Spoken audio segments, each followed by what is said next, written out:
सबक नंबर 1 का ही हिस्सा ये भी है।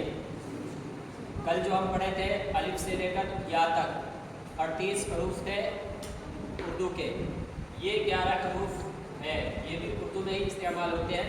तो इसमें और उसमें फ़र्क ये है, ये तमाम हरूफ 2 हरफों को मिलाकर बनाया गया है। जैसे ये भा है, बा और हा मिला के बनाया गया है, बा हा बराबर भा, ठीक है। ऐसे ही ये फा, पा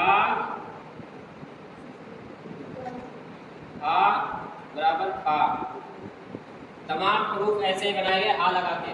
ये 11 हरूफ ये भी उर्दू में ऐड करेंगे, ये भी पहले सबक का हिस्सा है। और उसके बाद हम जो दूसरा तीसरा सबक पढ़ेंगे, भा फा था था छा छा धा धा रा खा खा।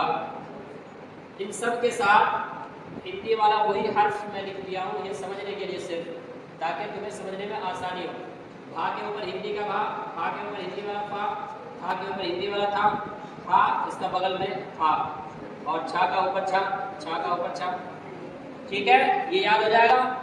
कल जो 38 हरूफ पढ़े थे उर्दू का हरूफ तहज्जी, उसी के साथ इसे भी मिलाना है और इसे भी इसी तरह याद करना है। उसके बाद हम तीसरा सबक पढ़ेंगे, इसी को लिख के लाना नकल में, ठीक।